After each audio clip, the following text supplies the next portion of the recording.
नमस्कार दोस्तों, जय जोहार। स्वागत है आप सभी का हमारे यूट्यूब चैनल पर। चलिए, आज का टॉपिक है हमारा क्या, भारत परिषद अधिनियम। चलिए, और भारत परिषद अधिनियम क्यों पढ़ रहे हैं तो समझो। अभी तक हम लोगों ने पढ़ा क्या है, पहले मैं उसकी बात करता हूँ। हम लोग आधुनिक भारत के इतिहास में हम लोग अभी पढ़ चुके हैं 1918 तक, और 1918 तक हम लोगों ने क्या देखा कि होम रूल आंदोलन, होम रूल मूवमेंट तक पढ़ लिए हैं। हालांकि इसमें गांधी जी वाला जो फेस है, गांधी जी वाला जो पोर्शन है वो छोटा हुआ है। तो अपने को जो पढ़ना है आगे वो रहेगा 1915 से गांधी जी का आगमन से। तो गांधी जी जब साउथ अफ्रीका से वापस आते हैं हमेशा के लिए, उसके बाद से फिर क्या क्या हो रहा है भारत में अब उसको पढ़ना है, ठीक है। लेकिन इससे पहले अभी हमारा जो एक्ट वाला जो कॉन्सेप्ट है वो छूटा हुआ है। एक्ट मतलब क्या, हम ये जान रहे हैं क्या कि भाई जब भारत उपनिवेश था किसका, ब्रिटेन का, तो ब्रिटेन में पहली कंपनी आई। कंपनी ने व्यापार के उद्देश्य से आई, ईस्ट इंडिया कंपनी, व्यापार को फैलाया। धीरे धीरे उसने क्या कर लिया, राजनीतिक रूप से भी भारत को कैप्चर कर लिया और भारत में शासन करने लगी। कंपनी अधिक से अधिक भारत का शोषण कर रही थी, बहुत सारा लाभ कमा रही थी। इस लाभ से जब कंपनी के लोग अधिकारी इस लाभ को लेकर ब्रिटेन जाते थे तो वहाँ क्या होता था, वहाँ के जो लोग उनको देखते थे अधिक संपत्ति को, ब्रिटेन के लोग, तो उनको क्या होने लगा, जिलस की भावना आने लगी, जलने लगे और कंपनी को कंट्रोल करने के लिए प्रेशर बनाने लगे, किस पर, सरकार पर। और इसी क्रम में ब्रिटिश गवर्नमेंट 1773 से क्या करती है, एक रेगुलेटिंग एक्ट लेकर आती है और कंपनी को नियंत्रण करना प्रारंभ करती है। तो ये 1773 से लेकर ब्रिटिश संसद के द्वारा 1947 तक एक्ट बना है। इस पूरे एक्ट को अपने को पढ़ना है। और अभी तक हम लोगों ने 1773 से लेके 1858 तक का एक्ट पढ़ लिया है। और 1858 के बाद जो एक्ट आएगा वो रहेगा 1861 का, 1892 का, 1909, 1919, 1935 और 1947। इतना एक तो बचा हुआ है। और अभी तक हम लोग 1918 तक होम रूल आंदोलन को पढ़ चुके हैं। तो ना ये जो 4 एक्ट है, इन चारों को अभी हम लोग कंप्लीट करेंगे। और जो बचेगा 1935 और 1947, जब वहाँ पहुँचेंगे उस समय में तब उसको कंप्लीट करेंगे। तो 1919 तक का एक्ट को पढ़ने के बाद फिर हम लोग क्या पढ़ेंगे, गांधी जी के आगमन से उसको चालू करेंगे। आई होप आप लोग को समझ में आ रहा होगा। तो अभी हम लोग क्या करेंगे, 61, 9, 92 और 19, ये चारों एक्ट को पढ़ेंगे, ठीक है। चलिए आते हैं, समझते हैं। तो मैं क्या बता रहा हूँ, हमारा अभी का टॉपिक क्या है, भारत परिषद अधिनियम। इस वीडियो में हम लोग इसको क्या करेंगे, देखेंगे कि ये क्या है, कैसे है, पढ़ना क्या है इसमें। तो एक अपने को पढ़ना है पृष्ठभूमि। ये पृष्ठभूमि है ना, थोड़ा सा टाइपिंग मिस्टेक है, माइंड मत करिएगा उतना, बहुत मेहनत करना पड़ता है ना पीडीएफ बनाने में, थोड़ा बहुत हो जाता है, धीरे धीरे एक्यूरेट होगा। दूसरा क्या, प्रावधान। तो क्या प्रावधान है इस अधिनियम के तहत, क्या क्या प्रावधान किया गया और इसकी पृष्ठभूमि क्या थी। तो पृष्ठभूमि में है आपका 1858 का अधिनियम, 1858 का अधिनियम। इस अधिनियम में हमने देखा था कि भारत से ईस्ट इंडिया कंपनी के शासन को समाप्त करके भारत को प्रत्यक्ष रूप से ब्रिटेन सरकार ने अपने नियंत्रण में लिया कि भाई अब भारत को ब्रिटेन सरकार चलाएगी, ब्रिटेन शासन के अधीन भारत उसका एक उपनिवेश बन के रहेगा। इससे पहले भारत में कौन शासन कर रहा था, 58 से पहले तो कंपनी कर रही थी। तो बोला कि नहीं भाई कंपनी, अब तुम शासन नहीं करोगे, अब तुम यहाँ से हटो, शासन कौन करेगा, हम करेंगे राजनीतिक रूप से, ठीक है। तो कंपनी को हटाकर ब्रिटेन सरकार ने अपने अधीन ले लिया। गवर्नर जनरल के बदले वायसराय लेकर आई भारत में, है ना। और वहाँ पर एक ब्रिटेन में भारत सचिव नामक एक पद सृजित किया गया था। वो क्या कर रहा था, भारत को देख रहा था। उसके लिए 15 सदस्यीय वहाँ एक टीम बनी थी उसका हेल्प के लिए। और यहाँ पर उसके प्रतिनिधि के रूप में भारत में कौन था, वायसराय था, जो अपने कार्यकारिणी परिषद 4 सदस्यों के साथ क्या कर रहा था, भारत को चला रहा था। तो ये क्या था, पृष्ठभूमि थी कि 1858 का अधिनियम के तहत भारत को ब्रिटिश गवर्नमेंट ने प्रत्यक्ष रूप से अपने क्या किया, अधीन किया। और इसी क्रम में क्या होता है, अब अपने अधीन कर लिया तो और कैसे शासन कर सकते हैं, शासन को और अच्छे से कैसे चलाएं, इसके लिए फिर आगे अधिनियम लेके आती है कौन सा, भारत परिषद अधिनियम, ठीक। अब इस अधिनियम में प्रावधान में क्या क्या पढ़ेंगे। तो एक प्रावधान आपका रहेगा कार्यकारी परिषद का, कार्यकारी परिषद, ठीक है जी। कार्यकारी परिषद को लेकर इसमें क्या प्रावधान था? दूसरा प्रावधान रहेगा केंद्रीय विधान परिषद को लेकर। किसको लेकर? केंद्रीय विधान परिषद। जैसे आज का हमारा संसद है ना, वैसे उस समय का क्या था, क्या कहलाता था? केंद्रीय विधान परिषद कहलाता था। तीसरा जो आज का हमारा विधानसभा है, राज्यों में जो विधान परिषद है, उसी को बोला जाएगा यहाँ पर क्या? प्रांतीय विधान परिषद। इसके अलावा भी कुछ प्रावधान है, लेकिन मेजरली यदि देखा जाए तो इन तीनों को लेकर प्रावधान इस एक्ट के तहत किया गया। मेजर चीज यही है, ठीक है। इतना मैं आपका ना वनडे एग्जाम का क्वेश्चन यही से पूछेगा। एक्स्ट्रा जो चीज है अन्य, उसको भी बताऊंगा, लेकिन एग्जाम में उसको कभी नहीं पूछेगा। पूछना रहेगा क्वेश्चन यही से उठाएगा। चलो अब देखो क्या क्या प्रावधान था, उसको हम लोग समझते हैं। प्रावधान की यदि मैं बात किया जाए तो सबसे पहले देखो मैं क्या बोल रहा हूँ, कार्यकारी परिषद, ठीक। तो इससे पहले का जो अधिनियम था 1858 का एक्ट, भारत सरकार अधिनियम, उसमें हमने देखा था एक तरफ कौन था? गवर्नर जनरल, और गवर्नर जनरल प्लस इसके 4 सदस्य।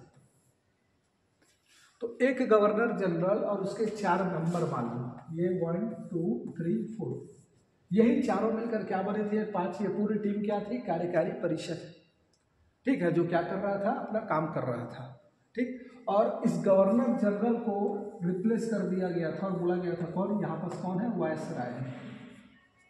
यही काम किया गया था 1858 के अधिनियम में। तो क्या था 1858 के अधिनियम में? यदि मैं बात करूँ तो 1858 का अधिनियम हमारा बोल रहा है कि एक तरफ कौन है? वायसराय हेड है, और उसके साथ 4 लोग हैं, और ये 5 लोग मिलकर क्या बन रहे हैं? वायसराय परिषद। अब इस अधिनियम में क्या किया गया, इसको समझो। देखो यहाँ पर क्या किया गया, इसके कार्यकारी परिषद में ना एक और सदस्य जोड़ा गया। क्या जोड़ा गया? एक और सदस्य। तो पहला काम यही किया गया, एक और सदस्य जोड़ा गया। अब टोटल मेंबर कितने हो गए हम लोग? कार्यकारी परिषद में 5, गवर्नर जनरल सहित कितने? 6, वायसराय परिषद के सहित 6 और उसके अलावा 5। तो पहले 4 थे, अब क्या हो गया? +1 एक और जोड़ा गया, ठीक। दूसरा पॉइंट, पहले ना ये जो 4 थे ना, ये 4 ये केवल सलाहकारी भूमिका अदा करते थे, सलाह देने का काम करते थे। ये सलाहकारी संस्था थी। 1858 के अधिनियम के तहत ये 4 लोग थे, ये सलाहकारी बॉडी थी, सलाह देने का काम करते थे। लेकिन अब क्या किया गया, इनको ना विभागों का बंटवारा किया गया, पोर्टफोलियो। जैसे आज प्रधानमंत्री शपथ लेते हैं, अन्य लोगों के नाम की सिफारिश करते हैं, अन्य मंत्रियों के, उसके बाद उनको विभागों का बंटवारा करते हैं। गृह मंत्रालय है, कानून मंत्रालय है, वाणिज्य मंत्रालय है, उद्योग मंत्रालय है, और प्रत्येक मंत्री यहाँ का उस मंत्रालय से संबंधित निर्णय लेता है। वही काम इस अधिनियम के तहत किया गया। क्या किया गया? एक तो अतिरिक्त सदस्य जोड़ा गया, 5 सदस्य हो गया, और इनको विभागों का बंटवारा किया गया। चूंकि उस समय 5 विभाग थे, इसलिए एक सदस्य जोड़कर इनकी संख्या कितनी की गई? 5। देखो कौन कौन से विभाग यहाँ पर लिखा है? गृह, सेना, कानून, राजस्व और वित्त, ठीक है। तो ये 2 काम किया जा रहा है। पहला काम क्या? एक अतिरिक्त सदस्य जोड़ा गया कार्यकारी परिषद में, तो इनकी संख्या क्या हो गई? अब 5 हो गई। वायसराय सहित संख्या कितनी हो गई? 6 हो गई, और वायसराय के अलावा 5 हो गई, ठीक। पहले यह सलाहकारी संस्था थी, किंतु अब इनको विभागों का बंटवारा किया गया, जिसके कारण इनका रोल क्या हो गया? महत्वपूर्ण भूमिका में आ गई है। उस चीज को यहाँ लिखा हूँ, देखो कार्यकारी परिषद में एक और सदस्य को जोड़ा गया, अब इनकी संख्या कितनी हो गई? 5 हो गई। दूसरा काम क्या? कार्यकारी परिषद में विभागों का बंटवारा किया गया, गृह, सैन्य, कानून, राजस्व और वित्त विभाग। क्लियर हुआ? तो इस अधिनियम में यह प्रावधान किया गया। दूसरा काम यहाँ पर देखो मैं लिखा हूँ, 1861 से पहले कार्यकारी परिषद केवल एक सलाहकारी संस्था थी, किंतु इस अधिनियम में उनको विभागों का बंटवारा कर उनको महत्वपूर्ण बना दिया गया। क्लियर हो रहा है? अब इंपॉर्टेंट एक और फैक्ट, मैं क्या बोला, ये जो प्रावधान है ये कब किया जा रहा है? 1861 के भारत परिषद अधिनियम के तहत, ठीक। मतलब एक और सदस्य जोड़ा गया और इनकी संख्या कितनी हो गई? 5 हो गई। अब क्या होगा? 1874 में एक और काम किया जाएगा, +1 और किया जाएगा, तो इनकी संख्या क्या हो जाएगी? 6 हो जाएगी। और इसके लिए एक नया विभाग का गठन किया जाएगा, जिसका नाम रहेगा क्या? PWD। वर्तमान में हम लोग बोलते हैं ना पब्लिक वर्क डिपार्टमेंट, PWD। उसी विभाग का गठन किया जाएगा कब? लोक कार्य विभाग का गठन कब? 1874 में। और उसमें एक और सदस्य को शामिल कर दिया जाएगा। मतलब ये कि अगला जब हम लोग अधिनियम पढ़ेंगे 1892 नेक्स्ट वीडियो में, तो इस अधिनियम के समय ये जो संख्या रहेगी कार्यकारी परिषद की, ये कितनी रहेगी, वायसराय प्लस 6। मेरे बताने का मतलब ये है क्योंकि इस अधिनियम के तहत तो 5 है, लेकिन आगे चल के 1874 में एक और सदस्य को शामिल करके लोक कार्य विभाग उसको दिया गया है। ठीक, तो इतना काम किया गया क्या, कार्यकारी परिषद में। दूसरा काम क्या किया गया प्रावधान, तो ये जो वायसराय है ना, वायसराय प्रतिनिधि था जो वहाँ भारत सचिव का प्रतिनिधि भारत में, इसको ना अध्यादेश जारी करने की शक्ति प्रदान की गई है। देखो, वायसराय को अध्यादेश जारी करने की शक्ति प्रदान की गई। मोस्ट इंपॉर्टेंट पॉइंट है, आपको याद रखना है इसको। आज भी प्रधान राष्ट्रपति अध्यादेश जारी करता है, तो ये प्रावधान देखो 1961 में अध्यादेश जारी करने का जो 1861 में ये वायसराय को शक्ति प्रदान किया गया। ठीक है, हालांकि तत्कालिक वायसराय और आज का राष्ट्रपति, इन दोनों की भूमिका एक जैसी बिल्कुल नहीं है। आज का प्राइम मिनिस्टर और तत्कालिक वायसराय, ऐसा समझो अगर समझना है तो। लेकिन ये अध्यादेश वाला कॉन्सेप्ट जो है ना, ये 1861 में ही किसको दे दिया गया, वायसराय को प्रदान किया गया और बोला गया वायसराय को आपातकाल के दौरान अध्यादेश जारी करने की शक्ति प्रदान की गई है। इस अधिनियम के तहत किया गया। ठीक, तो पहला प्रावधान में आपको बताया क्या, कार्यकारी परिषद में। तो कार्यकारी परिषद में हम लोगों ने देखा क्या क्या किया गया। तो ठीक है भाई, कार्यकारी परिषद में क्या क्या किया गया, एक तो वायसराय सहित इनकी संख्या बढ़ाकर कितनी कर दी गई, 5, एक सदस्य और जोड़ा गया। 1874 में एक और जोड़ दिया गया, वो बात की बात है। ठीक है, 5 विभाग और विभागों का बंटवारा कर दिया गया। दूसरा, वायसराय को क्या दिया गया, अध्यादेश जारी करने की शक्ति प्रदान की गई। अब आता है नेक्स्ट हमारा क्या, केंद्रीय विधान परिषद। ठीक है जी, तो केंद्रीय विधान परिषद, तत्कालिक समय में केंद्रीय विधान परिषद क्या था, इसको थोड़ा समझो आप। तत्कालिक समय का केंद्रीय विधान परिषद, इसको पहले समझो कि क्या होता था, उसके बाद फिर क्लियर होगा।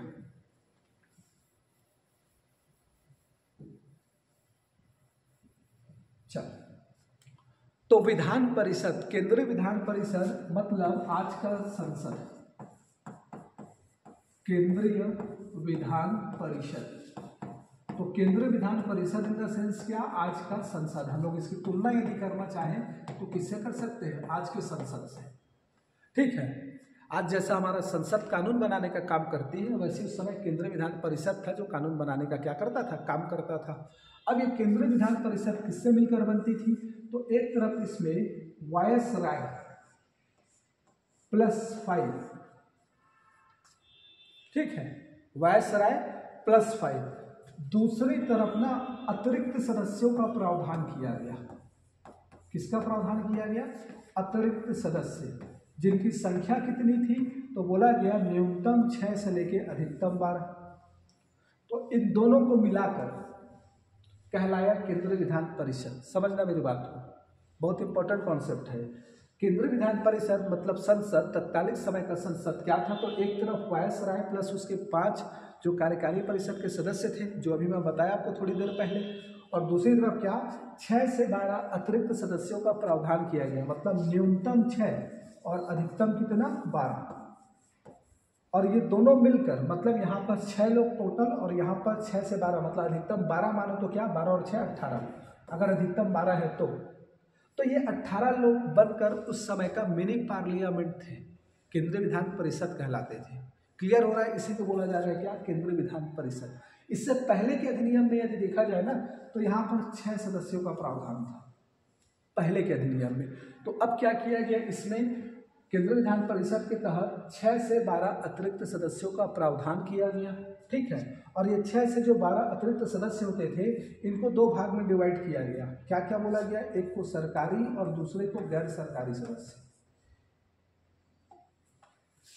तो ये 6 से जो 12 थे, इनको 2 पार्ट में डिवाइड किया गया है। एक को बोला गया सरकारी सदस्य और दूसरे को बोला गया गैर सरकारी सदस्य। समझना थोड़ा सा बात, सरकारी और गैर सरकारी। क्या बोला गया, ये जो सरकारी सदस्य होंगे, इसमें सेना और प्रशासन के ऑफिसर वो होंगे, सेना और क्या प्रशासन, सिविल सर्विस, जो सिविल सेवा में थे उस समय, और जो सेना में ऑफिसर थे उनको वो शामिल हो सकते हैं। और दूसरी तरफ इसमें क्या, जो इसमें नहीं थे अन्य लोग। ठीक है, और इन सभी को मनोनीत करने का काम होता था। कौन करता था, मनोनीत करता था कौन? वायसराय। वायसराय मनोनीत करता था जिनका कार्यकाल 2 वर्षों का होता था। और इसमें इंपॉर्टेंट ये है कि इनकी मेजॉरिटी होती थी, इनकी संख्या अधिक होनी थी। मेजॉरिटी किसकी होनी थी? सरकारी सदस्यों की। सरकारी सदस्य में कौन? जो सेना और प्रशासन में ऑफिसर थे। पहली बात तो ये कि टोटल मेंबर को कौन करता है? मनोनीत करना था, ये चुन के नहीं आ रहे थे। वायसराय को मनोनीत करता, कितने वर्ष के लिए मनोनीत करता? 2 वर्ष के लिए मनोनीत करता। कैसे मेंबर होते? तो 2 प्रकार के मेंबर, सरकारी और गैर सरकारी। सरकारी में कौन? जो सेना का ऑफिसर होता और साथ में जो प्रशासन का ऑफिसर होता, सिविल सर्विस वाला, तत्कालीन समय में था ना सिविल सर्विस, वो ऑफिसर। दूसरी तरफ अन्य लोग भी होते, लेकिन मेजोरिटी किसकी होती? जो सरकारी सदस्य होते उनकी मेजोरिटी होती। और यही लोग मिलकर क्या करते? कानून बनाते, सलाह वाला करते और कानून बनाते भारत के लिए। एक तरफ ये 6 से 12 सदस्य और दूसरी तरफ कौन? जो अभी मैं बताया, ये दोनों मिलकर, एक तरफ गवर्नर वायसराय की कार्यकारी परिषद, वायसराय सहित ना, वायसराय सहित कार्यकारी परिषद, और दूसरी तरफ अतिरिक्त सदस्य जिनकी संख्या कितनी थी? 6 से 12। ठीक है, इसको समझाना जरूरी था, अदरवाइज आप लोग समझते हैं। तो मैं क्या बोला, देखो केंद्रीय विधान परिषद में क्या क्या प्रावधान किया गया। तो केंद्रीय विधान परिषद मतलब क्या? वायसराय कार्यकारी परिषद प्लस 6 से 12 अतिरिक्त सदस्य। ठीक है, सदस्य है, क्लियर हो गया जो भी समझा। अब मैं क्या बोला, देखो अतिरिक्त सदस्य, सरकारी और गैर सरकारी सदस्य इसमें शामिल होते थे, जिसमें सरकारी सदस्यों की संख्या अधिक होती थी। अभी मैं बताया ना, मेजॉरिटी किसकी होती थी? सरकारी सदस्यों की। आगे देखो पूरा प्रावधान यहाँ लिखा है। अतिरिक्त सदस्य में इनको वायसराय के द्वारा मनोनीत किया जाता था, और इसमें भारतीय भी शामिल हो सकते थे ना, ये भी प्रावधान था। ठीक है, कि अतिरिक्त सदस्यों में भारतीय शामिल हो सकते थे, और इनका कार्यकाल कितना होता था? 2 वर्षों का। सरकारी सदस्यों में सिविल सेवा और सैन्य सेवा से संबंधित लोग होते थे, जबकि गैर सरकारी सदस्यों में अन्य लोग होते थे। क्लियर हो रहा है? गैर सरकारी सदस्यों के रूप में भारतीय भी शामिल हो सकते थे, इस चीज को भी याद रखना। जैसे कि अभी मैं आपको बताया, एक फ्रेश यदि में देखा जाए, आपको इस चीज को समझाना चाहूँ मैं, तो यहाँ मैं समझा रहा हूँ। एक चीज देखिएगा, मैं क्या बोला? 6 से 12 सदस्य। ठीक, पहला चीज मनोनीत, ये निर्वाचित होकर नहीं आएंगे, क्या होकर आएंगे? मनोनीत होकर। मनोनीत कौन करेगा? वायसराय करेगा। कौन करेगा? वायसराय करेगा। कितने के लिए करेगा? 2 वर्षों के लिए करेगा। कितने के लिए करेगा? 2 वर्ष से। कैसे लोग को मनोनीत करेगा? तो एक सरकारी लोगों को, और दूसरा क्या? गैर सरकारी लोगों को। ठीक है, सरकारी लोगों, इसकी संख्या अधिक होगी उसकी तुलना में, इसकी संख्या क्या होगी? अधिक होगी। और इसमें शामिल कौन होंगे? तो बोला जा रहा है क्या? एक सेना के ऑफिसर और दूसरे क्या? प्रशासन के ऑफिसर। ठीक है, और इनकी संख्या भी अधिक होगी। दूसरी तरफ गैर सरकारी सदस्यों के, इनको भी वायसराय ही मनोनीत करेगा, और इसमें भारतीय शामिल हो सकते थे, मतलब इसमें भारतीयों को शामिल किया जा सकता था। ठीक है जी, क्लियर हो रहा है? तो भारतीयों को यदि इसमें लाया जाएगा तो ये वायसराय क्या लाएगा? अपने ही किसी खास लोगों को लाएगा। ठीक है, तो याद रखिएगा, इससे भारतीयों को यदि देखा जाए तो बनारस के राजा कौन? बनारस के राजा, यहाँ पर मैं लिखा हूँ, देख लो।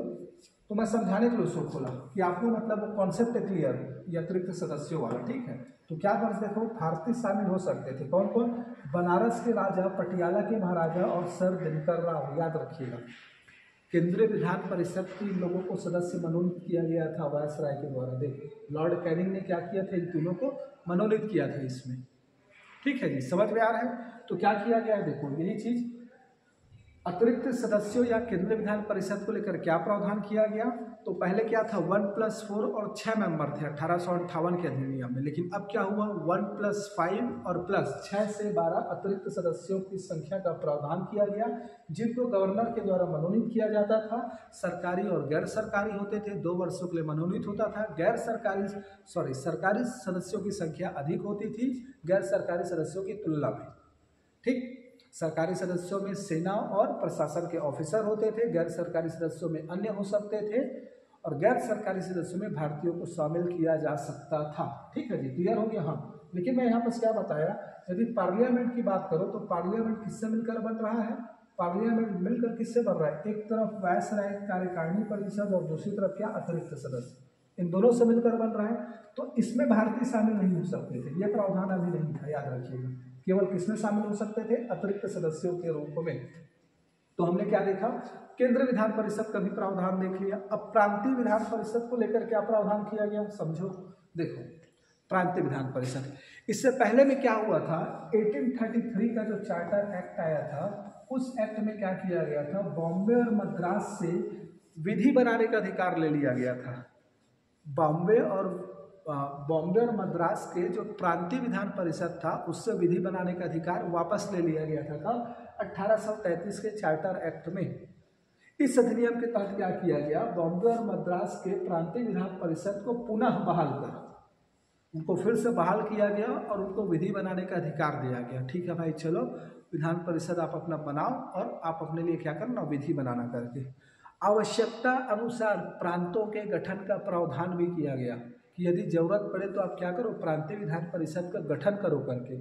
और यहाँ पर देखो, जरूरत पड़ने पर प्रांतीय विधान परिषद के गठन का प्रावधान भी किया गया। और नए प्रांतीय विधान परिषद बंगाल में किया गया 1865 में, उत्तर पश्चिम सीमा प्रांत का गठन किया गया 1886 में, और पंजाब में 1897 में। मतलब विधान परिषद का ना, जैसे अभी हमने देखा केंद्रीय विधान परिषद, ऐसी प्रांतों में विधान परिषद का गठन। और यहाँ भी ना स्ट्रक्चर वही था क्या, कि प्रांतीय गवर्नर मनोनीत करता था सरकारी और गैर सरकारी सदस्यों के रूप में।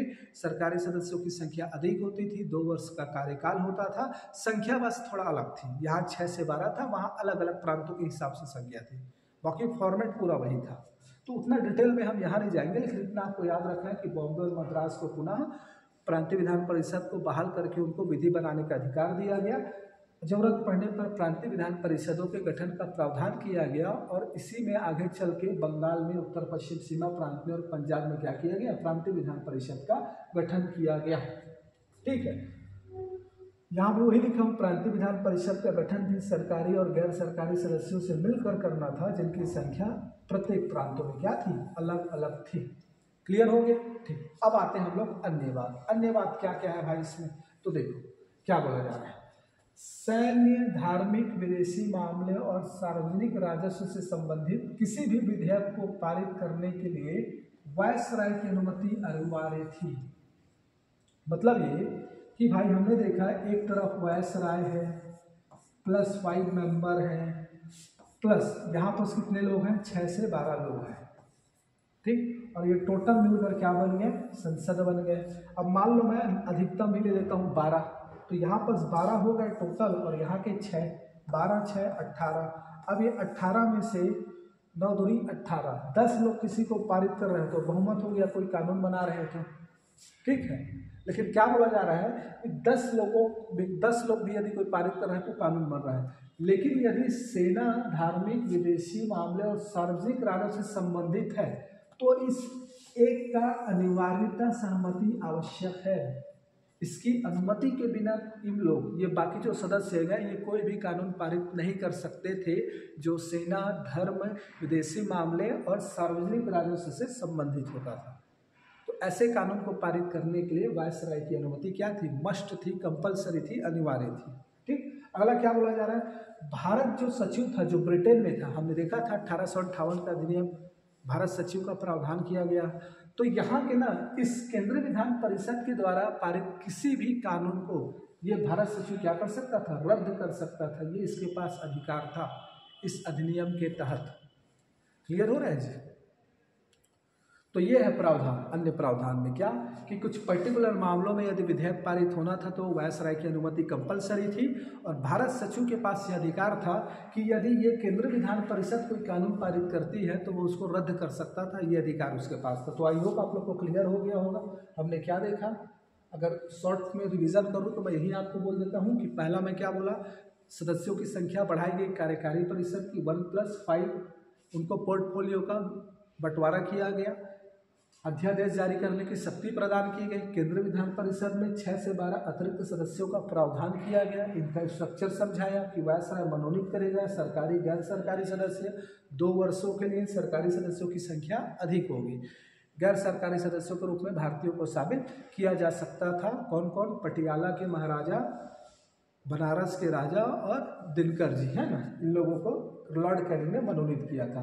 प्रांतीय में बंगाल और मद्रास को पुनः बहाल करके कानून बनाने का अधिकार दिया गया और जरूरत पड़ने पर अन्य प्रांतीय विधान परिषद का गठन कर सकते हैं। साथ में पर्टिकुलर मामलों में वायसराय की अनुमति और भारत सचिव के पास अधिकार की यहाँ से पारित विधेयक को क्या कर सकता है, समाप्त कर सकता है। मूल्यांकन यदि देखा जाए, देखो जी हमारा क्लास तो आप लोग को जान रहे हो, आप वनडे एग्जाम के पॉइंट ऑफ व्यू से भी आपका पूरा क्वेश्चन बनेगा। और मेरा कहना है कि भाई पढ़ रहे हो तो अगर कोई मेंस का तैयारी कर रहे हो तो ऐसा नहीं है कि मेंस के लिए अलग से क्लास करो, है ना, हमारा मानना है। बाकी अलग अलग टीचर का अलग अलग व्यू रहता है, एक साथ पढ़ो जो पढ़ना है। मूल्यांकन यदि देखा जाए तो आप बोल सकते हो कि यहाँ पर भाई विधान परिषद की जो भूमिका थी ये क्या थी, सीमित थी। क्यों? क्योंकि ये केवल क्या थी, सलाहकारी संस्था थी। क्यों सलाहकारी संस्था थी? क्योंकि भाई बोला जा रहा है कि गवर्नर को क्या है, वायसराय उसकी अनुमति अनिवार्य है, ठीक है, अनिवार्य है। प्लस एक पॉइंट और भी है यहाँ पर, मैं यहाँ पर आपको बताया नहीं सर, यहाँ से उसमें ये किसी भी ना विधेयक को रद्द करने का अधिकार था वायसराय के पास भी। वायसराय किसी विधेयक को क्या कर सकता था, समाप्त कर सकता था, यहाँ कोई पारित होता तो इसलिए बोला जा रहा है कि क्या इनकी भूमिका क्या थी, सीमित थी और सलाहकारी, ये केवल सलाहकारी संस्था थी। क्लियर हो रहा है? दूसरा क्या बोला जा रहा है, प्रश्न नहीं पूछ सकते थे, बहुत इंपॉर्टेंट पॉइंट। ये जो 6 से 12 अतिरिक्त सदस्य थे, 6 से 12, ये जो है यहाँ पर जो वायसराय के 5 मेंबर थे, 5 अलग अलग विभाग जिनके पास थे कार्यकारी परिषद के, इनसे कोई प्रश्न पूछे नहीं सकते थे। भाई आज क्या होता है संसद में, संसद के जो सदस्य हैं वो मंत्रियों से सवाल पूछते हैं प्रश्नकाल के माध्यम से या अन्य जरिए से, है ना, उनको आंसर देना पड़ता है, अकाउंटेबल होते हैं, वो उत्तरदायी होते हैं संसद सदस्यों के प्रति। लेकिन ये चीज़ यहाँ नहीं था, ना ही वित्त पर चर्चा कर सकते थे, वित्त पर चर्चा की अनुमति नहीं थी, और न ही कार्यकारी सदस्य से क्या पूछ सकते थे, प्रश्न पूछ सकते थे। इसलिए इनकी भूमिका क्या थी, सीमित थी। यद्यपि भारतीयों को नामित किया गया, फिर भी इसमें भारतीयों को शामिल करने का कोई वैधानिक प्रावधान नहीं था। मतलब इसमें भारतीय शामिल होंगे ऐसा नियम में नहीं था, वो ना संतुष्ट करने के लिए उनको शामिल किया गया, खास खास लोगों को। अब वो कौन रहे होंगे जी, चमचे ही तो रहे होंगे ना अंग्रेजों के, जिनको शामिल किया गया। समझ में आ रहा है? अब ऐसा तो नहीं था कि बाल गंगाधर तिलक को शामिल करो या मदन मोहन मालवीय को शामिल कर दें या गोपाल कृष्ण गोखले को शामिल कर दें, ऐसे लोगों को कहाँ शामिल किया गया। राजा महाराजा, इनकी क्या बात करूँ, है ना, जान तो रहे हो पृष्ठभूमि क्या रहा है। चलो, तो क्या बोला गया है, कोई प्रावधान नहीं था, लेकिन उन्होंने दिखावा करने के लिए शामिल किया, ठीक है, लॉर्ड कैनिंग ने, कि नहीं भाई हम भारतीयों को शामिल कर रहे हैं करके। लेकिन वो तो उन्हीं के चट्टे पट्टे थे ना, चापलूस थे समझो। उसके बाद क्या, इसने बम्बई और मद्रास प्रेसिडेंसियों को विधायी शक्ति प्रदान करके प्रशासन के विकेंद्रीकरण की अनुमति दी। ये इंपॉर्टेंट पॉइंट है कि यहाँ से विकेंद्रीकरण क्या हो रहा है, चालू हो रहा है। समझ में आ रहा है ना, विकेंद्रीकरण, ठीक, मतलब शासन का केंद्र अलग अलग स्तर पर होना, एक ही जगह सेंट्रलाइज नहीं होना। तो विधायी शक्ति प्रदान कर दिया कि ठीक है भाई आप कानून बनाओ अपने लिए। तो क्या हुआ, विधायी शक्ति का विकेंद्रीकरण हुआ। लास्ट क्या बोला गया हो, अध्यादेश की शक्ति ने क्या कर दिया, अध्यादेश की जो शक्ति प्रदान की गई थी, इसने क्या, मतलब जो वायसराय को अध्यादेश बनाने की शक्ति प्रदान की गई, उसने ना इस अधिनियम के महत्व को कम कर दिया। कि मतलब जितना भी काम किया जाए, आप जितना भी प्रावधान किए मतलब शासन के विकास के लिए, लेकिन आपने क्या कर दिया, वायसराय को अध्यादेश बनाने की शक्ति प्रदान कर दी। इससे क्या हुआ, इसमें जो भी प्रावधान किया गया विकास के लिए, उसका जो एक तरफ से क्या था, वेटेज कम पड़ गया, वेटेज कम हो गया। ये वाला पॉइंट यहाँ लिखा है, थोड़ा सा कट गया है, ठीक है। गवर्नर जनरल को दी गई अध्यादेश की शक्ति ने उसे अधिक शक्तियाँ प्रदान की, ठीक है, उसको ज़्यादा शक्तिशाली बना दिया। सिंपल सी बात है कि भाई अगर विधायी नहीं है, कोई मतलब सदस्य नहीं है और अर्जेंट जरूरत पड़ रहा है, तो वो सीधा कानून बना सकते थे अध्यादेश के रूप में, ठीक है जी। चलिए, तो ये क्या हो गया मूल्यांकन। इस तरीके से हमारा 1861 का जो एक्ट था, भारत परिषद अधिनियम, ये समाप्त होता है। अगला वीडियो में लेके आऊँगा 1892 के अधिनियम में, और इसी से तुलना करके पढ़ेंगे, ठीक है जी। अगर वीडियो अच्छा लगा होगा तो लाइक करिए, सब्सक्राइब करिए और शेयर करिए हमारे चैनल को, ठीक है। चलिए, धन्यवाद, मिलते हैं नेक्स्ट वीडियो में।